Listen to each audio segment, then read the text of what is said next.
Every week, a new model claims to be the most advanced AI. But does that even matter? Because in just 6 months, Meta released two Llama models and then an even more powerful upgrade.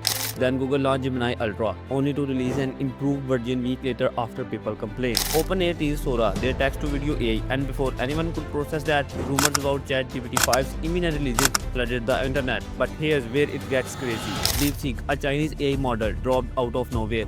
Within hours, it wiped out $1 trillion from the United States stock market. And guess what? DeepSeek was built in just 2 months using dumbed-down GPUs and a fraction of budget compared to OpenAI's model. And I think if AI dominance is about who moves fastest, then the United States might already be falling behind. According to the Wall Street Journal, China is now a $1 trillion ahead in any tariff fight. Tech companies want you to believe that you're falling behind if you don't use the latest AI, but older models often outperform the new ones. Basically guys, there's the AI FOMO problem for chasing the best model. OpenAI, Google and Meta all claim to have the best model. Each new release sounds revolutionary, but how many actually changes our life? Because most people are not even using AI to its full potential. According to a study by McKinsey, while 65% of businesses claim to be AI powered, only 10% actually use AI beyond basic automation. And yet, we keep switching. Why AI FOMO? Most people feel like AI is moving too fast for them to keep up. That's not just perception, it's science. According to Harvard research, human brains evolved for gradual learning, not the rapid changes.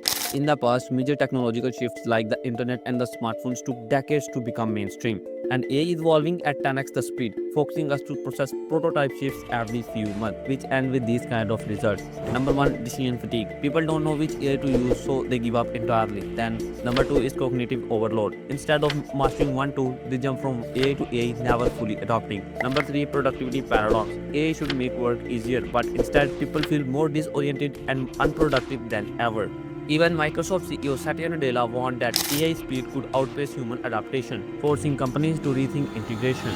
AI is not just a tool, it's an economic force that can crash or boom industries overnight. Recently, when DeepSeek was announced, tech stocks lost $1 trillion in value overnight. Nvidia lost 17% of its stock value in a single day because investors feared that AI models could be trained without its expensive GPUs.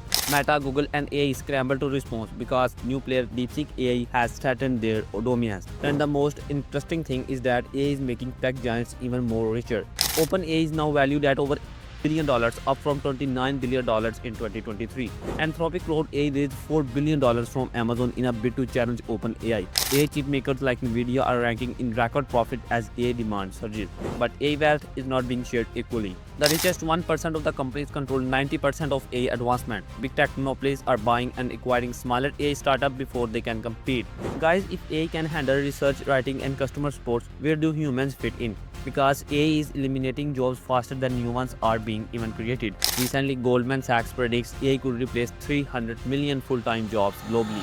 AI is supposed to enhance us, but instead, it's draining our mental energy. Number 1, the skill decay effect. Forbes reports that industries relying on AI tools see a decline in human expertise as workers stop learning the fundamentals. AI automates complex tasks, but over time, we lose the ability to do them ourselves. Number 2, erosion of critical thinking. Psychology today wants that instant AI-generated answer reduce deep thinking. Why analyze when AI can do it for you? Number 3, the AI productivity paradox. The more we rely on AI, the less we think for ourselves, because AI can boost productivity, but only at first. Recently, McKinsey research shows AI increase efficiency temporarily, but workers become over-independent over time. Number 4 is the decision fatigue from AI overload. Every new AI tool requires time to master, but by the time you do, a better one comes along. This creates stress as worker feels they are always behind. And this leads us to the satisfaction decline. Harvard Business Review found that rapid tech changes cause higher job dissatisfaction and mental fatigue. Many users stick to outdated AI tools just to avoid the stress of learning a new one. And here is the reality check. AI is not good or bad. It's about how we choose to use it. So, how can we use it to our advantage? Number 1 is master the right tool. For that purpose, you have to ignore the hype because AI FOMO is real. Stop chasing every new model. Focus on AI tools that actually enhance your work, not replace your thinking. Learn prompt engineering, automated and AI-assisted workflows. Number 2, develop AI-proof skills. AI can't replace creativity, emotional intelligence, and leadership. Industries that rely on human relationships, storytelling, and innovation will thrive. You also have to learn how to manage AI, not just use it, because the future leaders will be AI supervisors, not just AI users.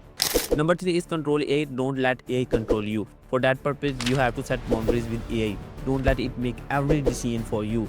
AI is a tool, guys, not a replacement for human intelligence. Remember, the future is not waiting, it's happening right now, and those who embrace it will shape it.